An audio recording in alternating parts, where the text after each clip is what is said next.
تو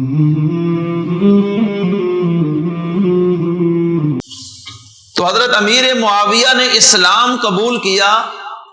فتح مکہ کے موقع پہ، اور مہاجرین جو ہجرت کرتے تھے مدینہ کی طرف، فتح مکہ سے پہلے جنہوں نے ہجرت کی وہ مہاجرین میں شامل ہیں، لیکن جو فتح مکہ کے موقع پر آئے یا اس کے بعد وہ مہاجرین کی فہرست میں شامل نہیں، صحابی ضرور ہیں۔ تو صحابہ کی کیٹاگریوں میں حضرت علی اور مرتضیٰ کا جو درجہ ہے وہ تو پہلے درجے میں کھڑے ہیں کہ وہ مہاجر بھی ہیں، بدری بھی ہیں، عشرہ مبشرہ میں بھی ہیں، اور خلفائے راشدین میں بھی ہیں۔ اس لیے ہم کبھی بھی یہ نہیں کہتے کہ حضرت معاویہ نعوذ باللہ حضرت علی کی برابری کے ہیں، سوال ہی پیدا نہیں ہوتا۔ حضرت علی کے جو درجات ہیں وہ تو اتنے اوپر کھڑے ہیں کہ کوئی اور بات کے صحابہ بھی ان کے مرتبے کو نہیں پہنچ سکتے۔ یہ اہل سنت والجماعت کا عقیدہ ہے۔ جب ہم حضرت معاویہ کی فضیلت بیان کرتے ہیں تو بعض بیوقوف یہ سمجھ جاتے ہیں کہ جناب حضرت علی کی ویلیو گھٹا رہے ہیں۔ حضرت علی کا جو درجہ ہے وہ تو اتنا اونچا ہے کہ جناب معاویہ اس درجے کو تو پہنچ ہی نہیں پائے، لیکن جو صحابیت کا درجہ ہے امیر معاویہ اس میں تو کھڑے ہیں۔ قرآن کریم میں جتنے فضائل حضرت امیر صحابہ کے ہیں وہ سارے حضرت امیر معاویہ کو حاصل ہیں۔ اللہ کے رسول کے پیچھے نمازیں پڑھی، رسول اللہ کے ساتھ انہوں نے لشکر میں شریک ہو کے جہاد کیا، رسول اللہ کے ساتھ سواری میں بیٹھ کے سفر کیا، اللہ کے رسول نے ان کی بہن کے ساتھ نکاح کیا۔ حضرت رملہ ام حبیبہ مسلمانوں کی ماں ہیں اور حضرت امیر معاویہ کی بہن ہے۔ حضرت امیر معاویہ رسول اللہ کے سالے بنے اور امت کے ماموں بن گئے مسلمانوں کے، اس لیے ان کو خال المسلمین بھی کہا جاتا ہے۔ اور پھر اس سے بڑھ کر کہ آنے والے وقت میں حضرت علی اور مرتضیٰ کے بڑے بیٹے جناب حسن مجتبیٰ نے اور چھوٹے بیٹے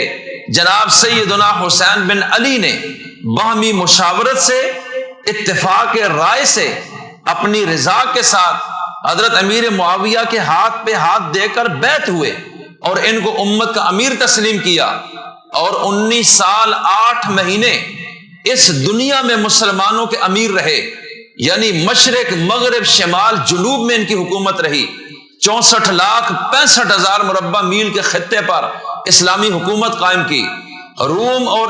بڑی بڑی سلطنتوں کے پرخچے اڑا کر رکھ دیے۔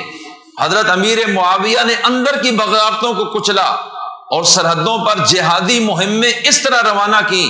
کہ جدھر بھی ان کے قافلے پہنچے انہوں نے فتح ہی فتح حاصل کی، حتیٰ کہ حضرت امیر معاویہ نے سن 59 ہجری میں اپنی وفات سے 1 سال پہلے قسطنطنیہ جو روم کی سلطنت کا پاوا ہے اس کو بھی فتح کر لیا۔ سن 45 ہجری میں پشاور کو حضرت امیر معاویہ نے فتح کیا، کابل کو حضرت امیر معاویہ نے فتح کیا، اور 28 ہجری میں پہلا بحری بیڑا انہوں نے سمندروں میں ڈال دیا، اور اس طرح پھر بحری لڑائیوں میں وہ تباہی مچا دی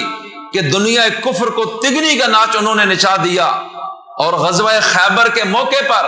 نبی کریم علیہ السلام نے اپنے بال مبارک جب کٹوائے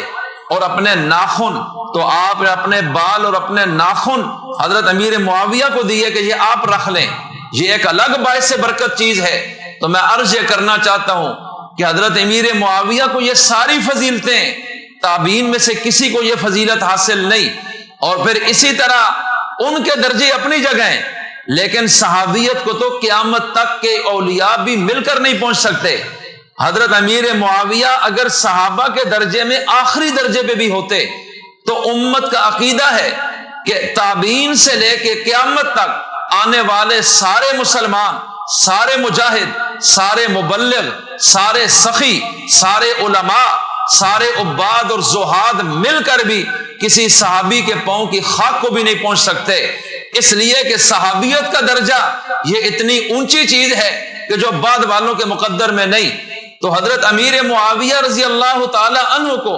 بعض لوگوں نے متنازع بنا دیا تھا کہ جی حضرت علی اور ان کے درمیان جنگ صفین ہوئی، تلواریں اٹھا کر ان کے مقابلے میں آئے، تو نعوذ باللہ ان کو تو مسئلہ بن گیا ہے اور یہ ایک متنازع شخص بن گیا ہے۔ تو اب سنیے، حضرت عبداللہ بن مبارک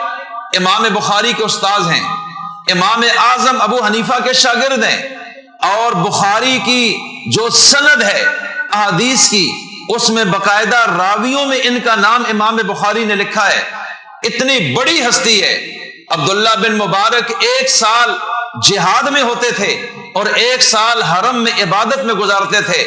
پوری زندگی اس طرح انہوں نے گزاری ہے۔